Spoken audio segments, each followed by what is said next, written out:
Hey there, math fans. Damn, that didn't sound nearly as cool as I thought it might. But if you came for cool, you are in the right place because data is cool. Welcome to the first ever edition of Knicks Film School Math Class. Most of you know me. I am XJ. I am here with my good buddy Geoff. We are here to talk about data, analytics, and answer all of your questions related to data or anything else. Geoff, who you may know as Frank Barrett 119 on Twitter, and I are also representing a brand new podcast that we started called Hot Hand Theory, where we talk about the Knicks, but it's really about the entire NBA. And we break things down from an analytical perspective. We try to make data more accessible. Geoff, I'm super excited to be doing this. So appreciative to KFS for having us. How are you doing, Geoff? How are you feeling? I was like a 10 of 10. I would say I'm like a 9.99 out of 10 just because I didn't get to hear you call me brilliant, which you call me every single time when you introduce me on our show. And like, I don't know, it's just like a nice ego booster to hear how brilliant you think I am, even though that may or may not be true. Yeah, I saved that for Hot Hand Theory. I thought you wouldn't notice that I didn't carry it over here, but Geoff noticed everything. He notices everything, and that's why we do what we do. I've got the eye test. You've got the numbers. You know, like we both are good at both, but I do have that acute awareness. That's totally right. GMAC, the great producer GMAC, has elected to get us started by asking a really interesting question. And the first question coming from Knicks Film School is, hey guys, first time, long time. I love the first time, long time, of course. Question, who would you say is the most underrated player in the NBA based on the data? What a question. That is like, and to just let all of you know, GMAC did not give us a heads up about this question. He did not tell us ahead of time. He's just like, I get a question and I'm going to start it off. I'm going to start you guys off with a really interesting data specific question. This is a tough one. Geoff, are there any names that come to mind? I have a couple of guys in mind. I'm not sure where I want to go, but do you have any specific names that are coming to mind? So I have two names. I'm gonna throw out a star, and then I'm gonna throw out a role player that I think should be getting more due. The star I'm gonna talk about is Shai Gilgeous-Alexander. Now, I think everybody knows that Shai is really good. Like, he gets tons of props. Everybody talks about, like small market. Nobody talks about him enough, but really a lot of people know how good SGA is. I don't think anybody knows that EPM actually has him as the most impactful player in the NBA so far this season.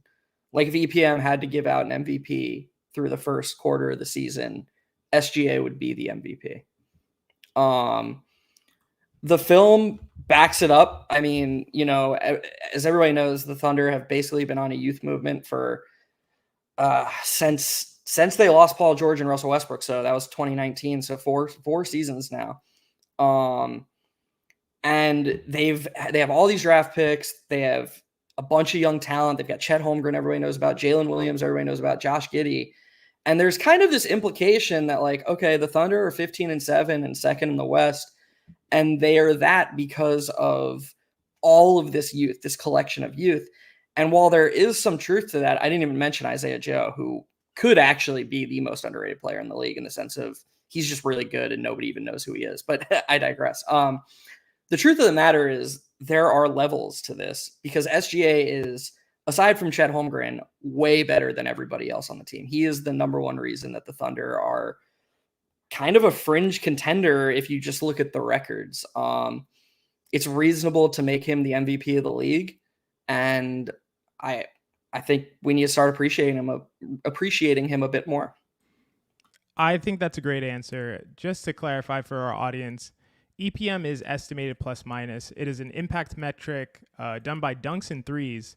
It is one of the best, the most accurate, most precise, the best predictive value impact metric out there. And Geoff and I reference EPM a ton, so you may have heard about it, you may not have. Just to clarify, that's what EPM is.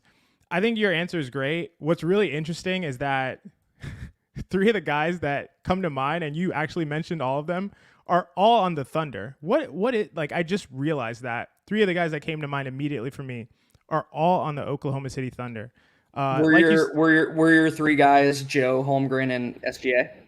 Absolutely. Yeah. Those are my three guys. Honestly, I was going to go with Isaiah Joe. I think that it's just people don't realize what Isaiah Joe does in, around 20 minutes a game, I think is what he's averaging. EPM really likes him, but I think he's not even considered like a really high level role player. EPM would have him in the top 75 of the NBA in terms of impact. Isaiah Joe shoots lights out. And if anybody who knows me, anytime I've been on any KFS pod, any stream, anything else, I love shooting. I think spacing the floor is critical. I love the fact that 3 points are more than 2 points. And any player who's going to shoot 44% on extremely high volume and playing around, guys like SGA who can completely collapse the paint, and another big who can spread them out, the way that the way that Chet Holmgren does, that's a critically underrated player. So my guy might be Isaiah Joe. Another guy I would mention is one I'll say really quickly. It's going to be a surprise to anyone listening. Anyone listening is going to be completely blown away by this. I probably would say a guy named Lauri Markkanen. And we talked about this on Hot Hand Theory, actually, an episode that we recorded today. And so you know the answer to this, but of the top 25 guys in estimated plus minus, there is only one who has lower than a 25 usage, and that player is Lauri Markkanen. And why does that matter? It matters because Lauri is able to have such an incredible impact on both ends of the court. Honestly, we were talking about this as well. Utah is terrible on defense and offense without Lauri Markkanen. To have the impact that he has on both ends and to have a sub 25 usage is kind of unheard of. And I think that he is considered like a good player, a really good player. He's not considered an elite player, a top 20 player. And I think he is, over the course of, a season and a fifth we're at right now, he should be considered in that top 20 to 25 easily. And I think he's just not considered such. I think that would be a little weird to some people, and people in the audience might be cringing at this point. But trust me, Lauri Markkanen is a hugely impactful player. And a word you used today about Markkanen that I think is really important is additive. And for people who might not understand why that's important, think back to like the 2011 to 2014 Miami Heat. You had Wade and you had LeBron and you had Bosh. And there was this implication, their over under the first year they were together was something preposterous, like 65.5. There was an insinuation that they were just going to run rampant over the league. And in a way, they kind of did. They made the finals 4 straight years. They won 2 championships. They probably should have won 3 championships. But I think it's fair to say that they were less than the sum of their parts. The whole was actually kind of underwhelming. The 2012-2013 Heat, the team that won 27 games straight, that streak that everybody remembers, that was really the only truly great Miami Heat team. That was the only time they were the number 1 overall seed. They were the number 2 seed in both 2011 and 2012 behind the Tom Thibodeau's Chicago Bulls. And then in 2014, they were the number 2 seed behind the Paul George-led Indiana Pacers. It's really, really hard with players whose skill sets overlap to maximize all the players on your team. And so when you have a guy like Lauri Markkanen, or when you have a player on the Knicks like Emmanuel Quickley, who is able to be his best self while another great player can also be his best self, that makes you more valuable, even if by your eye test, it doesn't seem like you're as great as a guy who can do all this stuff with the ball in his hands. Like if you watch Lauri Markkanen and maybe you watch prime Bradley Beal, an incredibly skilled player with the ball in his hands, I think most people's intuition would say, oh, well, Bradley Beal's better. He can do more stuff with the ball in his hands.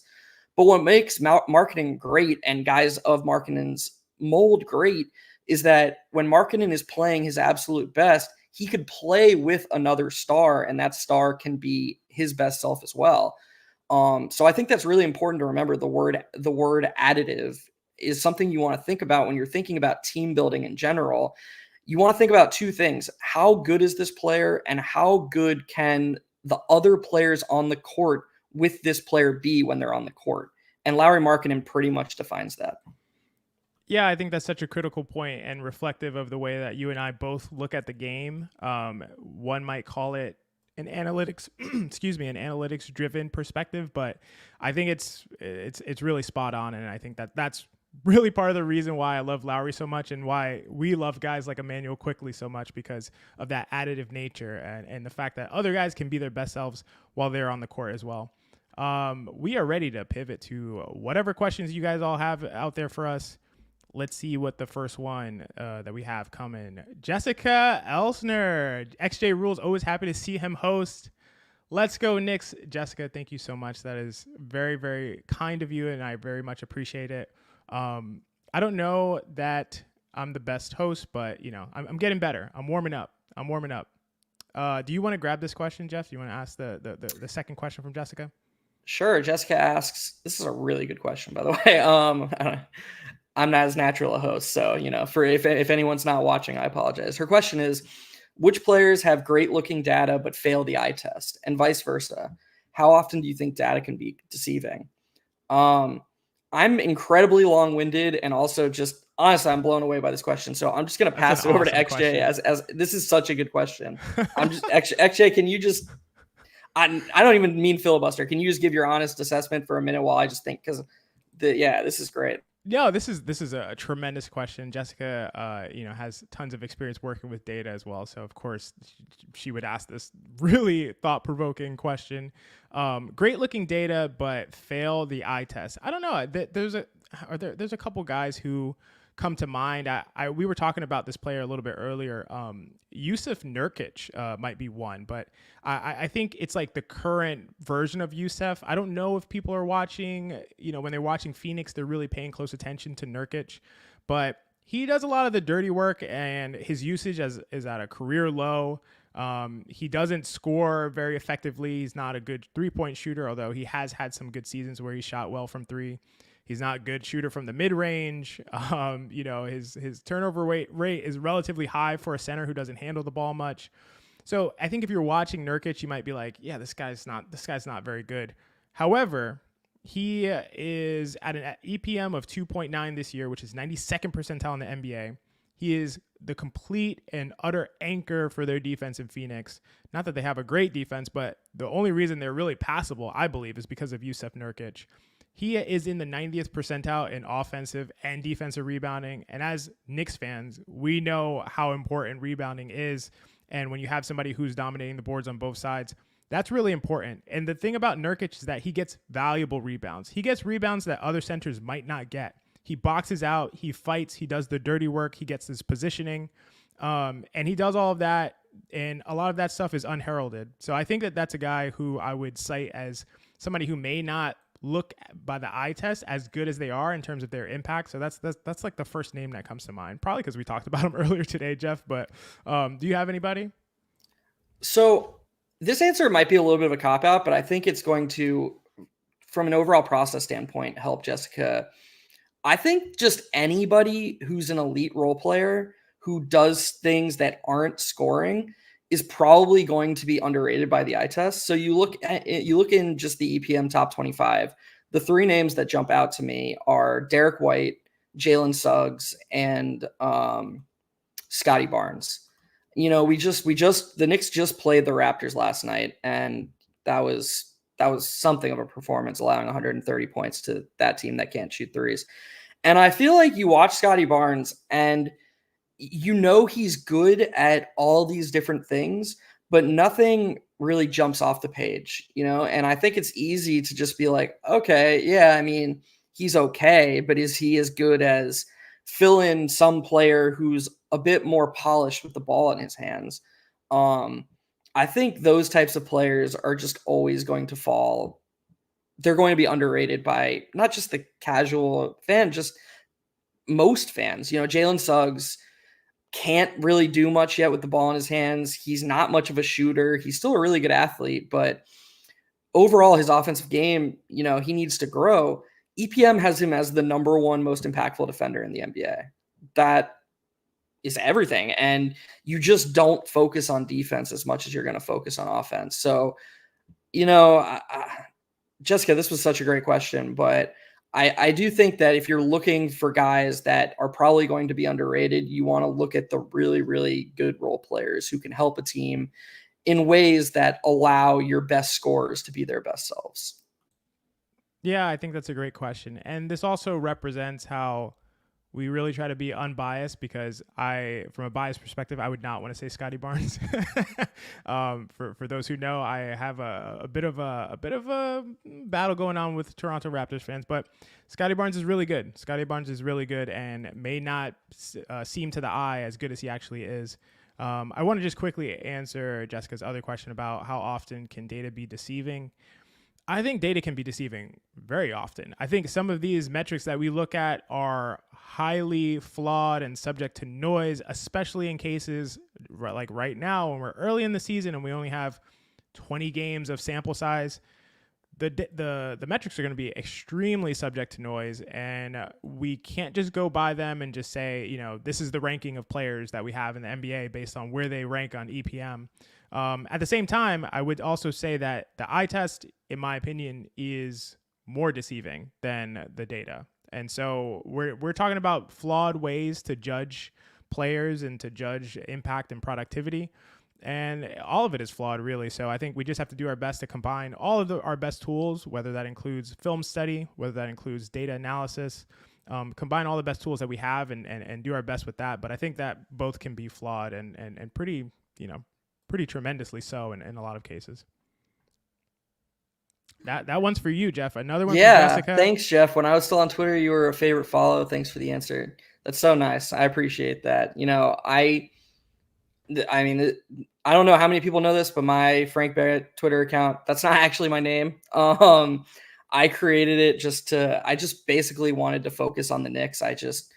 I've always liked the Knicks. My parents have been Knicks fans my whole life. My older brother was growing up. And I just was sick of everything else. I just wanted to focus on the Knicks. And I didn't have any followers. And I direct messaged John, Knicks Film School's John, and was just like, hey, man, I love your post-game show, trying to do this. What do you think? And he was just like, don't worry about anything. Just do the best you can and, hang in there. And it was so cool. It was just so cool to me that he even took the time to give a thoughtful response. And I kind of haven't looked back. So I really appreciate that. And I do the best I can. Thanks as always, Jessica. Mensa, big dog, the GOAT Mensa. He dropped a question. Also, Jaylen Brown passes the eye test and always fails the impact metric exam. How do we forget? See, this is why Mensa's coming up clutch. How do we forget Jaylen Brown? Jaylen Brown is the answer, I feel like. At least for me. I think Jaylen Brown, when I think of overrated NBA basketball players, I think of Jaylen Brown. And the reason I didn't think of Jaylen Brown is because he's overrated by the standard at which, he gets all these accolades, second team all NBA, all-star, a lock to make the all-star team year after year, the highest paid player in the NBA, which, that was due to circumstances, not really to his value. But I think that he's just considered amazing as like a superstar level player. And I think he's really good. I think Jaylen Brown's really good. I think he's multiple standard deviations away from a superstar level player. So I think that's a great comment. Anything you want to say about Jaylen Brown? Yeah, I mean, we got I don't think he's similar to to Jaylen Brown's player. Well, I just spoiled the lead. We talked a little bit about Klay Thompson in our last Hot Hand Theory episode. And I don't know if you saw, but we got some pushback about about some Klay Thompson related things. And I feel like the conversation we had there and the Jaylen Brown discussion, it's very applicable and they're very comparable, because it's okay to call a really good player overrated. You can be overrated and still be really good. Those two things aren't mutually exclusive. And I feel like there's such a negative connotation around the word overrated that people just immediately go blind. They're just like, oh my God, you think this, I know he's really good. He can do all these things. And it's just like, okay, I agree that Jaylen Brown is a good basketball player, maybe even a very good basketball player, but relative to how much he's paid, relative to, they've got Tatum and Brown in back-to-back drafts. And it's like, okay, let's not put Jason Tatum and Jaylen Brown in the same, they're not in the same universe, and it's just like, okay, the way people talk about Jaylen Brown and his relative to his impact for the Boston Celtics, there's a very real argument that in their elite starting lineup, Jaylen Brown is the least impactful player in their starting lineup. Now, again, people are going to hear that and go blind with rage. Like, oh my God, you think he's the worst player on the Boston Celtics? This is a very unique situation. They're a super good team with 5 very, very impactful players. And a lot of the good things that Jaylen Brown does, Jason Tatum just does them better. And so you want supporting pieces around that. You need a secondary creator. And what Jaylen Brown does is important. Again, not taking away the importance from what he does. The things Drew Holiday and the things Derek White and the things Kristaps Porzingis do are more additive, less diminishing returns. And therefore, it's not super crazy to be like, okay, yeah, maybe Jaylen Brown is the 5th most important or the 5th most impactful player on the Boston Celtics right now. I would have to concur. Yeah, I'd have to agree with that. I think that's well said. We agree. We agree a lot. BKG, Ben Kim Gervey, what's up, man? Nerds, happy Hanukkah, plus big congrats. Thank you so much, Ben. Looking forward to watching you here. Yeah, I really appreciate it. BKG is super supportive always, and the right guy to give us some help here on the data side of things. BKG with the question, do you have any favorite metrics that focus on specific functions as opposed to roll up or aggregate metrics like the E-series? It's a good question. Metrics that focus on specific functions. I mean, yeah, do you want to go, Geoff? Yeah, I'll just jump in. One thing I think gets underrated by a lot of people is you can pretty much look at any part of basketball that you're interested in and look at how the team performs at that aspect with and without the player you're trying to rate. And that's probably going to be a more accurate way of judging their impact in that aspect of the game than looking at the direct stat itself. So like an example to me would be rebounding, right? Most people are going to look at rebound, or most people are going to think about rebounding and be like, okay, how many rebounds a game does this person average? And that's only telling you a really small part of how impactful a rebounder somebody actually is. Because a lot of direct rebounds are actually the result of things other people on the court are doing. And that's something that not a lot of people know. They're just like, oh, I'm trying not to say the name because this is a Knicks, I'm trying not to say the name. I'm trying to think of any other example of a guy who gets name. It's okay. Of a guy who gets a lot of rebounds and isn't actually that good a rebounder, but whatever. Julius Randle, for example, gets overrated very heavily as a rebounder for the New York Knicks. He gets a lot of rebounds that are just super replaceable. And so there's this idea that like, oh, it's late in the game and Randall's not playing super well, but we need his size for rebounding. And it's actually like, okay, but he doesn't ever box anybody out. He's one of the worst boxer outers. I don't even know what you would say there in the league. He's always ball watching. He's always just standing there waiting to get the rebound. And it's actually Mitchell Robinson, who averages way fewer defensive rebounds a game than Julius Randle, who is more responsible for the Knicks' elite defensive rebounding. So if I was going to try and assess these two as rebounders, I don't think looking at rebounds a game is actually useful. I think looking at how the team rebounds with these guys on the court and off the court is actually more telling. And in 4 years on the Knicks have never once been worse rebounding with Julius Randle off the court than on the court. It's always been a neutral or better thing. Whereas last season, Mitchell Robinson, when he was on the court, the Knicks had the highest defensive rebound percentage. And when he was on the bench, they had the lowest defensive rebound percentage. And it's just like, okay, I know he doesn't get a ton of rebounds, but they're missing his box outs tremendously. A great example of this would be Roy Hibbert, if people remember Roy Hibbert for the Pacers. Everybody always laughed at this big dude, 7'2", 7'3", huge, wide frame, and he averaged like 6 rebounds a game at his prime for those couple seasons when the Pacers were really good. And the assumption was, oh, he must be a really bad rebounder. But he wasn't. He was just busy clearing out the rebounds for his teammates. And that's why they always had a really high defensive rebounding percentage when he was on the court. The modern example would be Steven Adams. Everybody remembers Russell Westbrook getting those triple doubles. He was getting those triple doubles because Steven Adams was clearing out the box outs.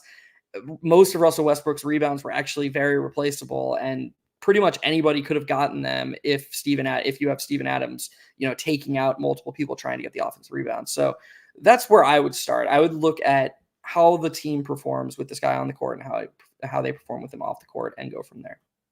Yeah, yeah. I mean, I totally agree with that. I think there's a second spectrum stat called adjusted rebound percentage, which calculates rebound percentage, rebounds divided by rebound chances minus deferred rebound chances. So this tries to account for some of what you were just talking about, Geoff, the fact that there are some rebounds that are deferred and when I think of deferred rebounds, I do think of Steven Adams deferring rebounds to Russell Westbrook.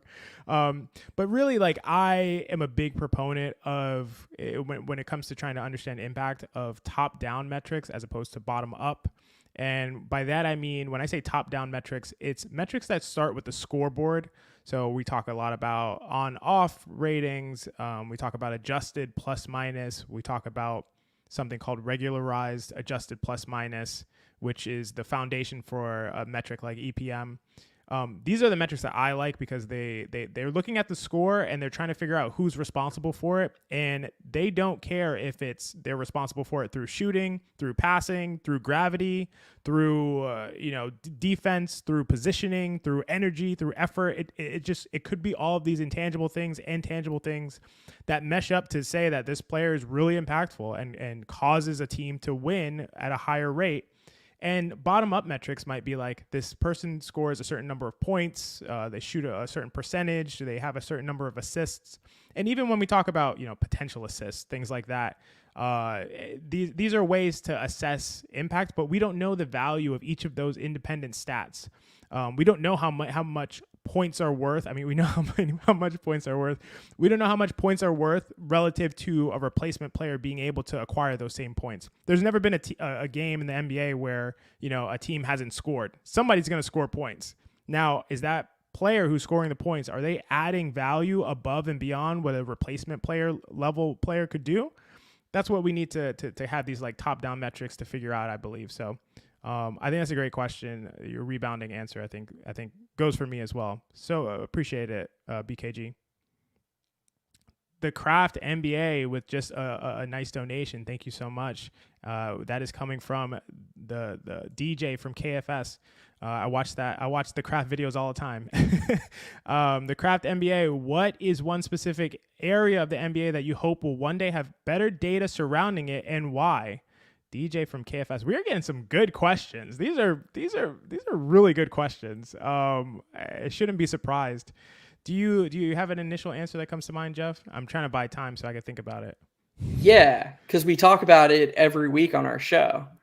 Yeah, I want to. We do. Do you want to unveil it? Do you want to unveil it? I'm not going to say it. This is your class. I don't want Andrew to jump through the screen and be like, "We're never having you on here again." So this is your baby if you want to, but at least describe it. At least describe what we would like to measure.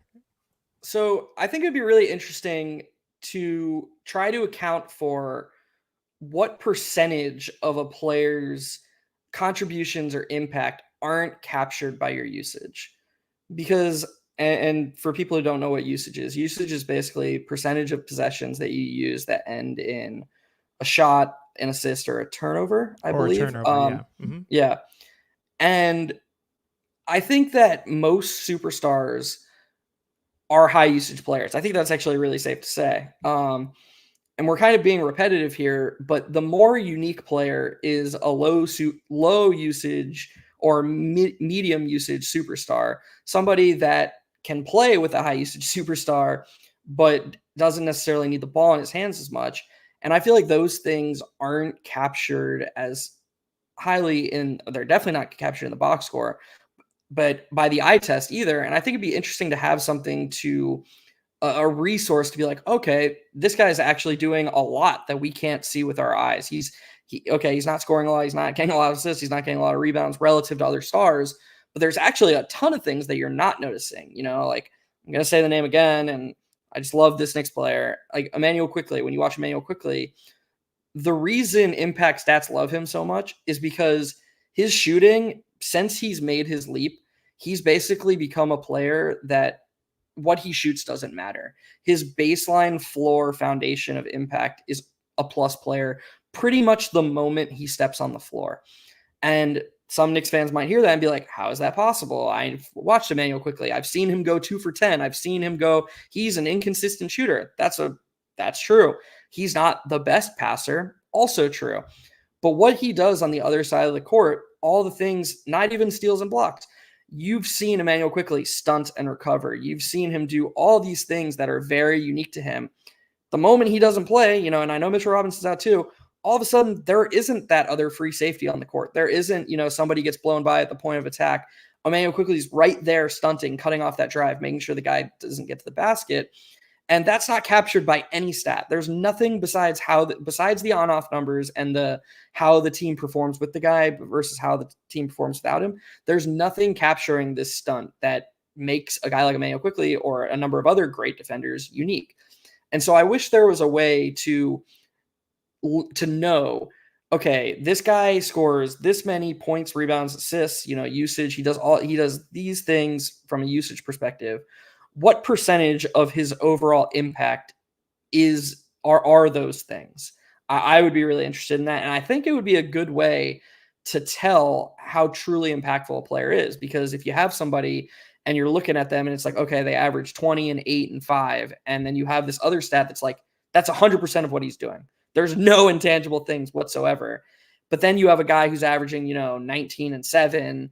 But then there's a stat that says, actually, that's only 50% of what he's doing. There's all this stuff that's quietly happening that he's doing to make his teams better. I would be super interested to see that. I'm sure NBA front offices are trying to capture that in their own way. So yeah, actually, I don't know what you think. Yeah, I do know what you think about that, but take over. No, that's really well said and a great explanation of the concept that we've been talking about. To give you the example is we were talking about this concept on Hot Hand Theory one day, and I was saying, some guys provide this offensive lubricant, they're just there and they're greasing the wheels and making everything run, and they're providing a lot of intangible impact that way. And Geoff suggested that this is a metric we should create and just call it lube. That is. I suggested, is that what happened? I'm pretty sure we could go back to the film. But oh my god, I lost the last replay, so I don't know if I want to go to that. So yeah, I think it's a great explanation of it. The only other thing I want to say is, I would also want to know what players are providing that impact on the offensive end specifically, without, aside from the parts of their impact that are coming from usage, because a lot of these players that we're talking about as guys who have a ton of impact but don't have a high usage, a lot of their impact is coming on the defensive end. But there are a few guys in the league who have a really high offensive impact and have very low usage. A guy that I think of, he's getting up there in age, is Mike Conley.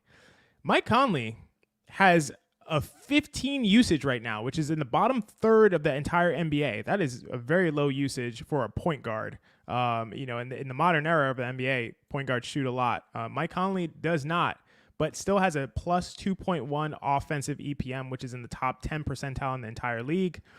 I think he's providing a ton of offensive impact through his passing. He's a very high assist percentage. His shooting, he can catch and shoot really well. He makes his free throws at a really high clip. He is having a really great year this year without very much usage at all, and he's a perfect sidekick right now for Anthony Edwards in the backcourt. So that is a guy I would give a shout out to. Thank you for the question, DJ. I think that was a great question. XJ, the answer, the best answer for what you're talking about is Steph Curry. We could just talk about Steph Curry forever. There's no reason, and Steph Curry is an otherworldly shooter, but that is only the tip of the iceberg for what he does for teams. And I know, and luckily with him, you can at least see it a little bit, because every time he steps on the court, he creates a 4-on-3 for his teammates. So even intuitively, you can download that and be like, okay, they get an advantage every time he steps on the court because the defense just doesn't want him shooting a 3. But it would be very interesting to be able to 100% accurately figure out just how big an impact Steph Curry stepping on the court has for an offense, even when he's not shooting well. Yep, that is the impact god, Steph Curry. Dirty Dancer, what do you think of the Haliburton MVP case if the Pacers can get a top 3 seed? Shout out Dirty Dancer, a great mod for KFS. Always killing it in the chat. Dirty Dancer, a top 3 seed for the Pacers. If the Pacers get a top 3 seed, Haliburton's the MVP in my opinion. I don't know that I would say he. I mean, probably I would always. I'm just always going to end up saying it's Jokic because he just always is. But if the Pacers get a top 3 seed, that narrative will, I believe, push Haliburton firmly into the MVP. I just don't think the Pacers. Who do the Pacers have? The Pacers do not have a strong team around Tyrese Haliburton. Who is their second best player? It's really hard to say. Some nights it's Obi Toppin, some nights it's Bruce Brown, some nights it's Miles Turner.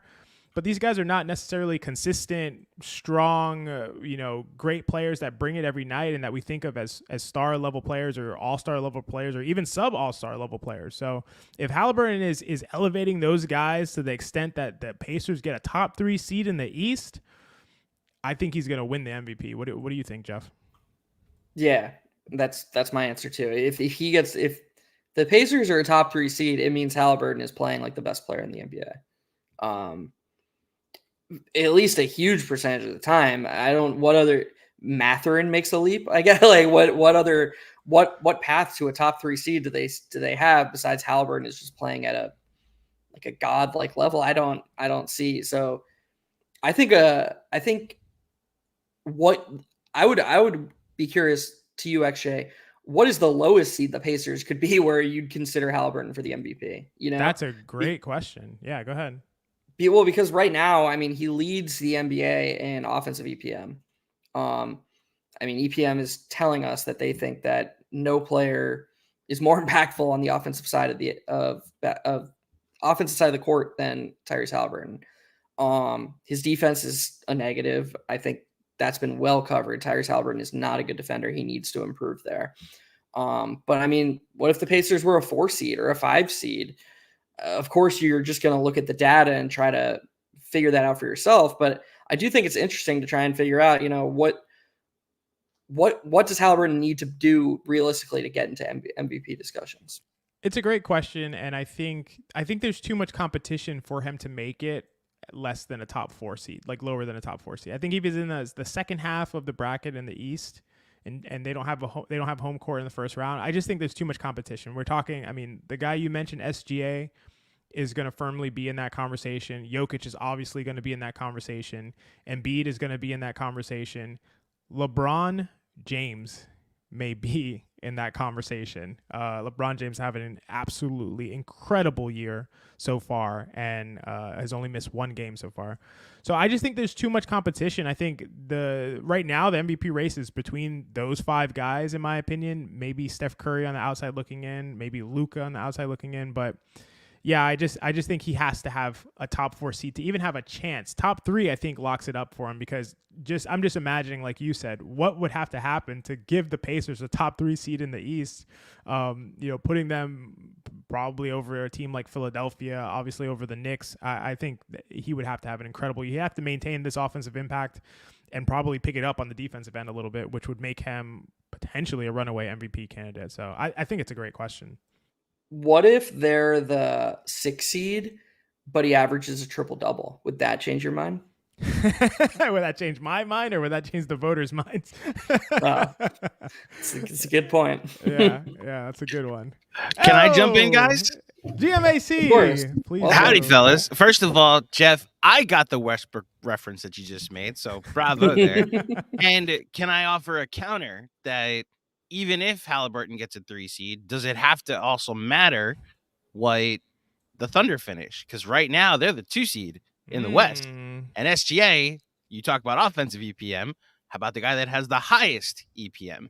So doesn't it also matter? Like, he would also have to fall off a cliff because I would argue he's the front runner if you're going by the advanced metrics, no? Yeah, I think that, I mean, that's a really good point. I do think that if the season ended today and the Pacers were the 3 seed and the Thunder were the 2 seed, I have a hard time believing it wouldn't come down to those 2 guys. And I don't know where XJ stands. My assumption is that the Pacers right now are so far away from being able to be a 3 seed. Like they are 1 to 2 standard deviations away from a chance at being a 3 seed. The East is actually pretty tough and it's deep. For the Pacers to end up as the 3 seed, Haliburton has to make like a leap.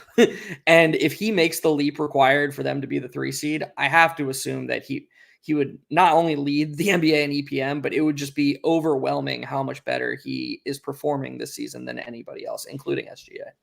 Yeah, I think it's a great point by you, GMAC. I feel the same way that Geoff just said. So I think right now SGA is a 2 seed and has the highest EPM in the game, and probably would be the MVP if we stop the season right now.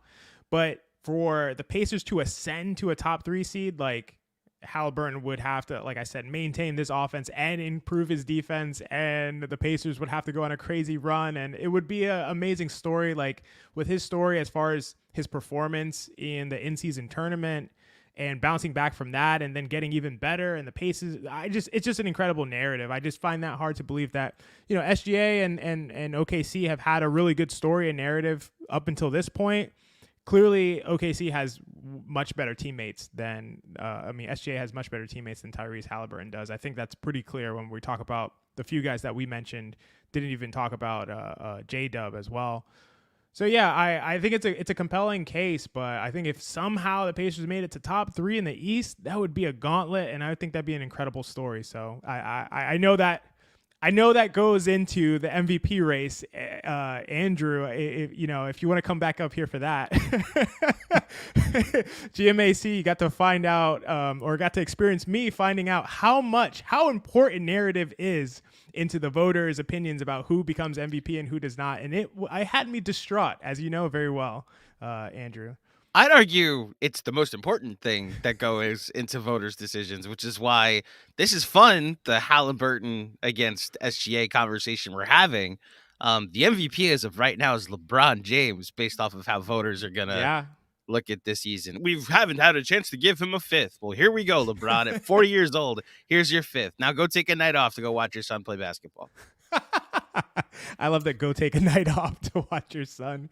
He's like, to be honest with you guys, y'all gonna have to lose that night, because they will lose if LeBron doesn't play. Sorry to say. Do you want to grab the Knicks tape comment up there, Geoff? Sure. This is one of my good friends in Knicks Twitterverse. Big fan of Knicks tape. He does awesome work on Twitter. Of course, I have to lead with an RJ Knicks question. Are the numbers to prove that the Knicks perform better when RJ takes Are there numbers to prove that the Knicks perform better when RJ takes 20 or more shots? Feels like the Knicks fare pretty well when he does. Extra? That's an interesting question. So I don't know that offhand. Obviously, that's something that we can see empirically whether it's true or not. At the same time, even if that were the case, I would say that would just demonstrate that there's a correlation, but not a causal effect. And so we might see that, let's say the Knicks perform better when RJ takes 20 or more shots. We would still need a lot more and different types of evidence to say that the Knicks perform better because RJ takes 20 or more shots. I'm not sure that we see that correlation. We were talking about this earlier as well. RJ is currently, at a career high usage in his entire career. He's at 27.6% usage. That is his career high. His closest was just under 27. He is 92nd percentile in the NBA in usage, so he's getting a ton of shots regardless. I don't know if there's a correlation between like 20 specifically, but that would be interesting to see, and then we would have to try to do more digging to understand if like that is somehow responsible for the Knicks winning, or has how much impact that has on whether the Knicks win or not. So I'm going to turn into just a watcher, because I actually have a follow-up question for you, XJ, in terms of causality versus correlation. Forget how it impacts the Knicks, because I agree. What you just said makes perfect sense to me. There's no way of knowing if, RJ taking 21 shots versus RJ taking 16 shots, if those extra 5 shots, if the Knicks would have been worse off had somebody else taken those extra 5 shots. It's really, really hard to capture that. But what if you were to look at data that told you RJ or any player, like on games he takes 20 or more shots, his efficiency is this. And on games he takes 15 or less shots, or I don't know why I went to 15, but under 20 shots, his efficiency is less. Would you say then it would be fair to say that oh, actually, I think we're looking at the numbers and it's clear that this guy actually prefers to have a higher volume shot diet and he's more comfortable when he's the main engine? Or is that just more correlation versus causality on an individual basis? Yeah, I think that's still correlation versus causation for me because, I mean, it could be the case that RJ takes more shots when he feels like he has it going, right? So like he does better when he takes more shots, not because he's taking more shots, but he's taking more shots because he's doing better. Like it could be the opposite effect, and there's just really no way to identify that without like a huge sample of RJ Barrett doing this over the course of his career, and then being able to really crunch the numbers that way. I think the other aspect is it's interesting to have this like threshold number. So we're saying like 15 or 20.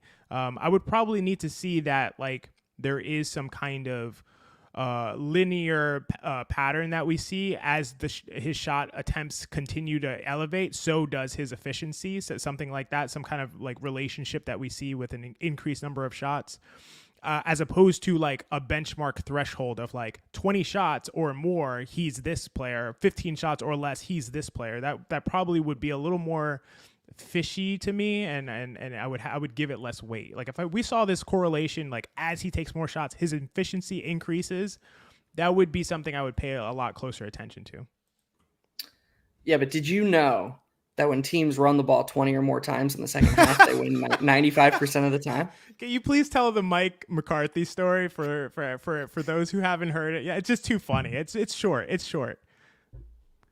When Mike McCarthy was interviewed, or he did a press conference one time, and he said that he saw a stat that teams win 95% of the time when they run the ball 20 or more times in the second half.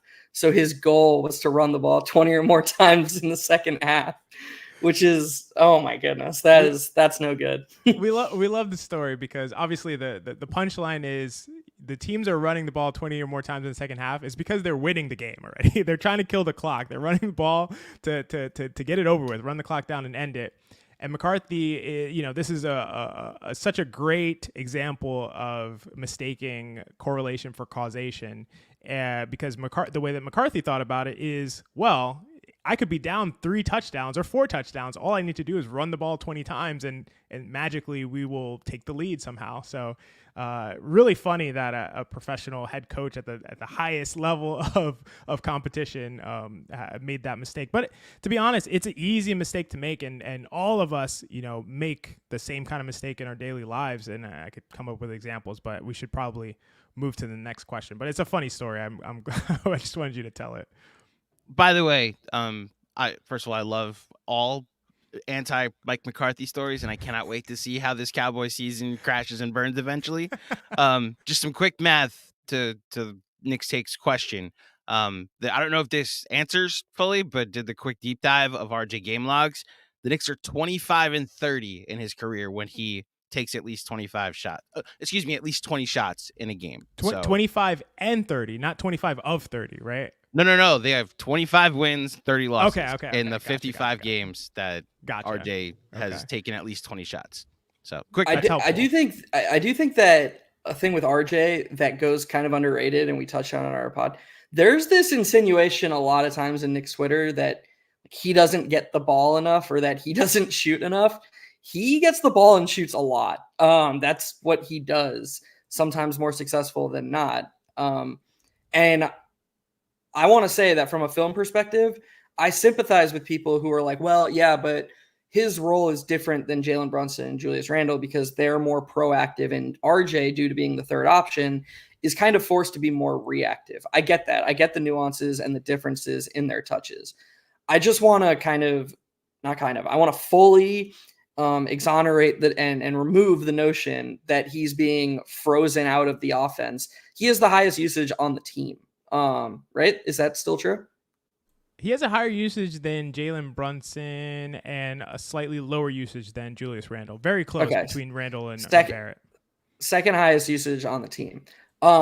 He's getting his touches. And can the Knicks do more to make his touches more efficient? Sure. But there is plenty in his power to make the most of. And, whether he does or doesn't is, I think it falls on him more often than not. Yep, I can't disagree with that. Frank, this is a KFS initiation, so I have to ask this. Why do you hate RJ Barrett? I Perfect. don't. Do I have the power to bring Andrew back up on? Yes, you do. I do. No, I do. I did that. I hit the wrong button. You're good. No. I was genuinely asking if I do the John thing, and I was like, Andrew, let's get you back up here. If you would listen, or if you would just be like, nah, that's a John thing. I don't know if you saw today, but you were kind of vindicated in the yes, you were vindicated. So for people, I have a very weird memory. I remember a lot of things very specifically. And one of my favorite moments of last season was Andrew listening to John very, very nicely congratulate Malcolm Brogdon for winning Sixth Man of the Year before Andrew hopped on and was like, all right, enough of this. Like, we're done being nice. I'm sick of this shit. And he was like, we've had enough of this. And you said, if I recall correctly, you can correct me if I'm wrong, you said something along the lines of, if somebody from a different team, whether it was a small market or a Boston level team, did what Emmanuel quickly did, this wouldn't be close. The narrative would be about his impact, his on-off. Nobody would talk about it. Well, one of the Boston writers who voted for Malcolm Brogdon wrote a piece today on his Sixth Man of the Year.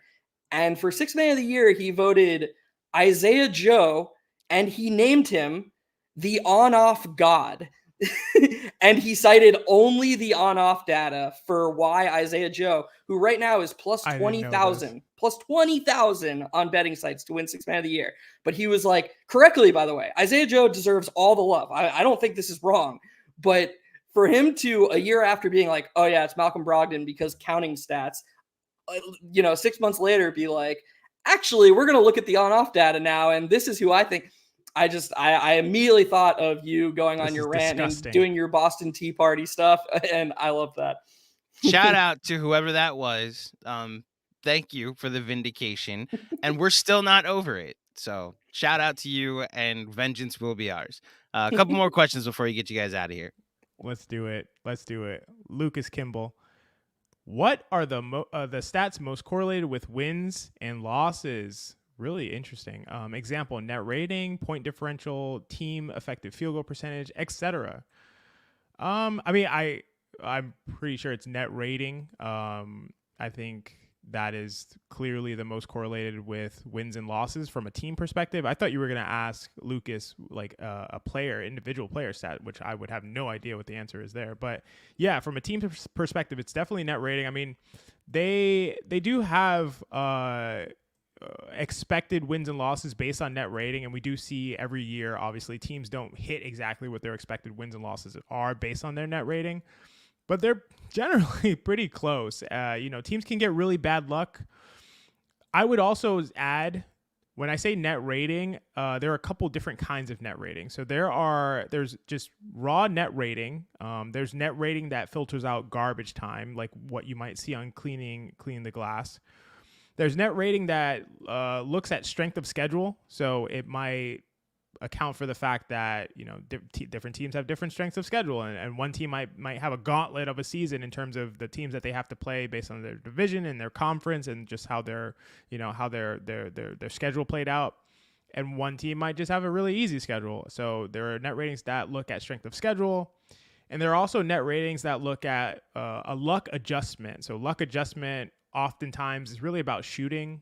Something that we've seen from a long time of data crunching is that 3-point shooting defense is like, you can't really stop a team from shooting a certain percentage from three. This sounds crazy, but we have seen over and over through various data crunching, through huge sample sizes, that there is a limited amount that a team can do to stop a team from shooting a high percentage from three.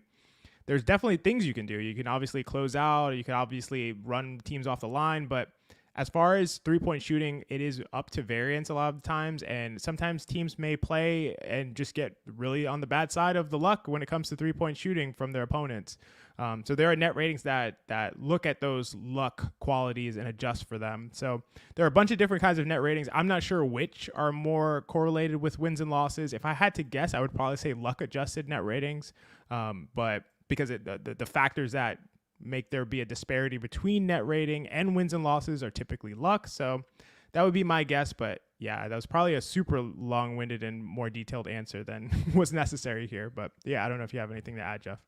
I just want to debunk something about net rating compared to win-loss. And I'm pretty sure you're going to disagree with me. I think this is going to be a point of contention. And so I'm just curious to get a short response from you about this. Pythag win-loss which is adjusted win-loss, which is based on things like point differential and net rating. In my opinion, one thing that it underrates is it underrates the skill element of close games. And so there's an insinuation that, if an example would be in 2021, 2022, everybody remembers that super lovely Knicks team. That was a ton of fun to watch. And we definitely weren't trying to pull our hair out that entire season as, Alec Burks started at point guard and all that fun stuff. The Knicks had a 37-45 record. Their Pythag win-loss record was 41-41. That's telling us that the Knicks were, quote unquote, unlucky. The Knicks should have won 4 more games. I'm of the opinion that anybody who watched that season knows they weren't unlucky late in those close games, and that through a combination of suboptimal managing and coaching and just playing bad down the stretch of games, there's only so much coach can do. The players were not good at the end of those games either. The Knicks lost those games. And the best example that I have is if you look at the teams that Dirk Nowitzki was on and compare them to the teams that Dwight Howard was the best player on, the Dallas Mavericks were something like 20 games over their Pythag at Dirk's peak, which means that they won, across 10 seasons, 20 plus more games than they were supposed to. The Magic were the polar opposite. They ended up during Dwight's peak losing, 10, 15. I forget how many. I've done the numbers before. More than expected.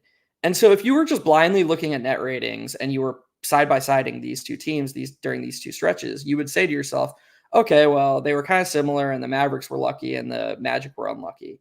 But it makes perfect sense that the Mavericks would outperform their expectation in close games and the Magic wouldn't, because the Magic's best player was an elite defender who couldn't create his own shot, and the Mavericks' best player was an elite offensive engine who could get a high floor shot whenever he wanted to. So I think these are things you want to factor in before just blindly asserting things like luck into the conversation when you're looking at win-loss and comparing it to net rating.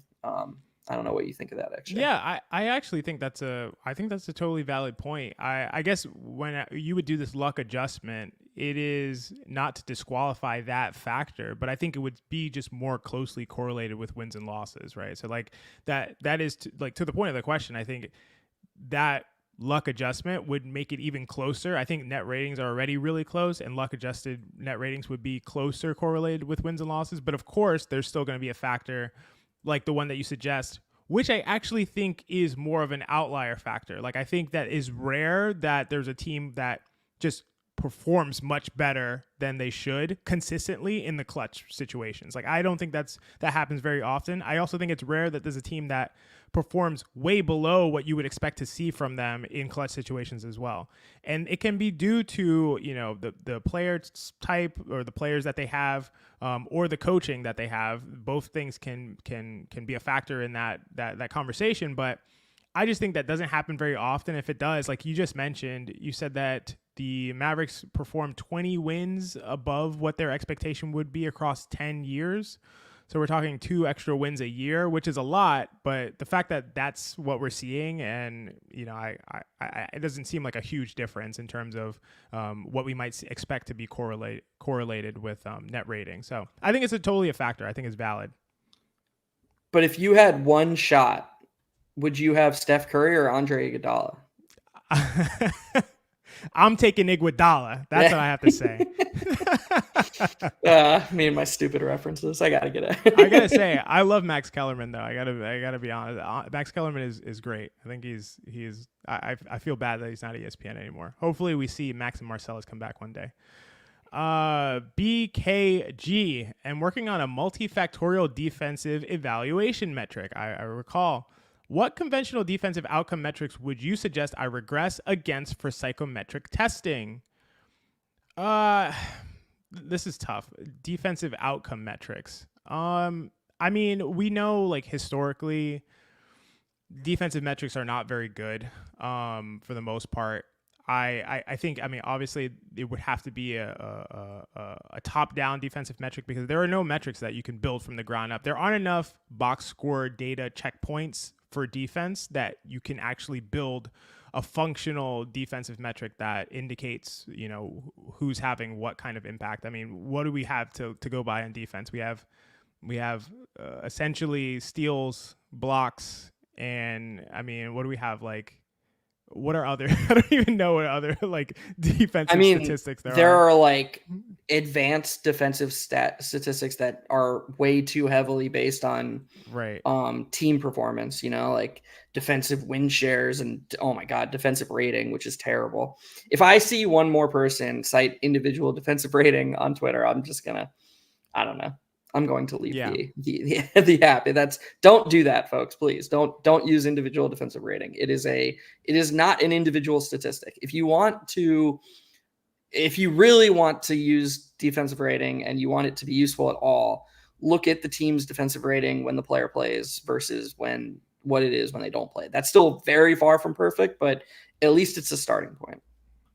Yeah. I mean, obviously, I totally agree. So I think we have a long way to go as far as like defensive metrics, and I'm really excited about what you're working on, BKG.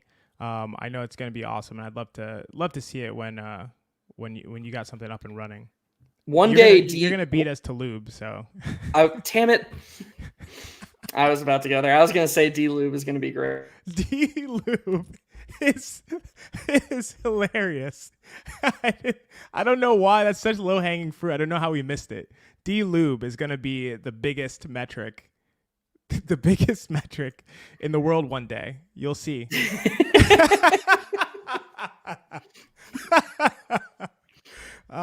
The classic. And on that note, do I gotta sign us out of here, Andrew? Yes, sir. Thank you all for tuning in. We really appreciate all the questions. We really appreciate KFS for giving us at Hot Hand Theory the opportunity to have this math class to go into the deep data dive with you all. It was super fun. It flew by. I hope you all had a good time and enjoyed us going into the numbers a little bit. Please like this video. Please subscribe to Knicks Film School. Obviously, XJ, am on Knicks Film School all over the place. Casual Fridays. You can catch us, with Mensa and Sean. If you're listening to the KFS podcast feed later, please leave a 5-star rating and review. And Geoff, do you want to plug Hot Hand Theory? Because I think I do it all the time, and I take everything that you want to say. So do you want to talk a little bit about Hot Hand Theory before we jump out of here? Yeah, I just want to say that the support we've gotten from everybody has been so overwhelming. You know, we started Hot Hand Theory not even 2 months ago. And, me and XJ don't really care about things like followers or people. I mean, of course, that's part of this. But at the end of the day, when I sent XJ a message earlier this year, the whole point was I was like, we think kind of similarly. I would love to just talk basketball with you each week, I think, and, talk about the data. And he was super psyched about it too. And it turns out we get along really well, which is awesome. And, we find every single week that we're like, dude, we just have to stop talking to each other. We can't keep dragging this out.